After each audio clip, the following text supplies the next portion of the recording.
It started with a knife to the Achilles, then a second stab under the ribs, and a hard shove to the ground. The body crumples, legs twisted. It was brutal. Wonderfully and disturbingly brutal. And it was just a prototype. How did we end up here? Well, it certainly didn't start this way. We were just building solid third-person combat. Tight feel, responsive, get the basics right, build from there. But somewhere along the way, things got dark. Really dark. And we all knew we wanted violence in our game. We just didn't realize how much we'd fall in love with it. We're building Tale's Edge, a gritty, story-driven game set in a dark world of shared fairy tales, like Shrek, but way darker. When we first designed our hero, Red Riding Hood, I imagined her as a stoic survivor, raised by the huntsman who saved her years after, surviving in the wilds. Not to make her cute, not to make her edgy, none of that crap, but because I wanted her to be dangerous in a way that felt human and relatable. Now, mind you, she is not Hit Girl from Kick-Ass. That is a psychopath in a purple wig. She's not X-23 either, though some of that character's ferocity does live in her. If anything, she's closer to a young Paul Atreides, quiet, disciplined, watchful, and capable of terrifying violence, but only when forced by the world that she's in. Red lives in a place that wants her dead, and I always imagined that she'd fight like someone who knows that. Fast, precise, unflinching, but never careless. And when you start the game, she's only killed beasts, whether to hunt or to survive from them. She's never yet killed a human. That choice, that's on you. As for the game, a few months back, we started prototyping stealth. Nothing too revolutionary. You sneak up, choke someone out, move on. Then one day, my lead animator drops this placeholder animation in Slack. Red sneaks behind a guy, slices his Achilles tendon, and then she slides a knife under his ribs and then shoves him down hard after. The body crumples with a disturbing twist in his legs. I just kind of stared at my screen. Like, are we making her a stone cold savage? So I typed to him, hey man, everything good at home? No repressed rage, I promise. Just thought it looked kind of badass. It was a good laugh, but ultimately I said, hey, roll with it. Let's prototype this. I was not ready for the next one. Red drops from above, grabs his face, then slides her knife into his eye socket while he's looking up. I watched this, and all I could think was, this is some real primal darkness here. But honestly, it felt right.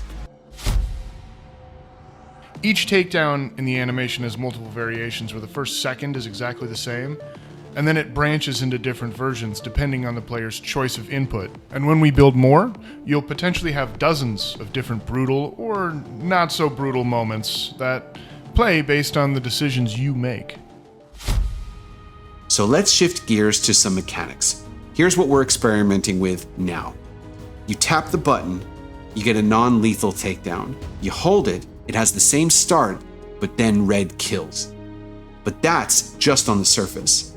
Our true vision is a system where her animations and her psyche shift based on what you choose as the player. Her first kills might be quiet, efficient, and surgical, like dispatching an animal to minimize its suffering. She's not killing because she wants to, but rather because she has to survive. But if you keep choosing violence, then she starts pushing their bodies away. She becomes more forceful with her stabs, more purposeful, even twisting the blade. The takedowns get faster, meaner, and more personal.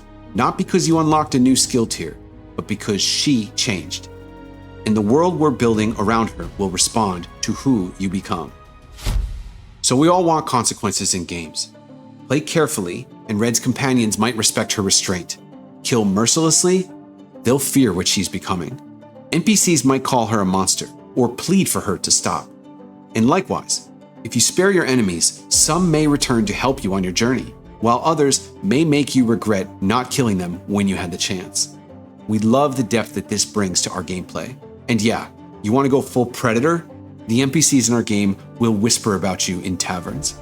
They'll tell stories about the girl in the red cloak who doesn't just leave bodies, she leaves warnings.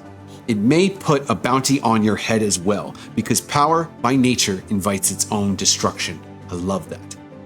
You could be a noble hero who kills only as a last resort, or a pacifist who refuses blood no matter the risk or the consequence. Or you could become the wolf itself, one that the world fears in silence. Now, here's what this actually means regarding gameplay. We're not just adding flavor animations. Your choices affect encounters. Our world behaves differently depending on how brutal you've been. Merciful Red might catch opponents off guard. They hesitate, give her openings. But if you've been ruthless, well, that's when we need to figure out next. How far should we take it? This is not the Nemesis system from Shadow of Mordor, but it is a system, and we cannot wait to share more as we go. Because at its core, this isn't just a system about stealth or skill, it's about the seduction of violence. The part of us that flinches and the part of us that doesn't. And in Tale's Edge, you can repress it or you can surrender to it. So, now it's your turn. Are these takedowns too much? Are they not brutal enough? Or are they just right? Should they evolve based on morality? Or should it just be savage moments of cold precision? We want your help. Come, join us, join our dev club, join the playtest, break the system, push Red to her limits, show us what we can do. Because this isn't just about stealth, it's about identity and how violence rewrites a person. We may end up with one of the most brutal takedown systems if we're lucky. Now, we need you to decide how far to take it. If you thought this system was interesting, check out our latest video, where we dig deep into the ongoing debate around archery in our game.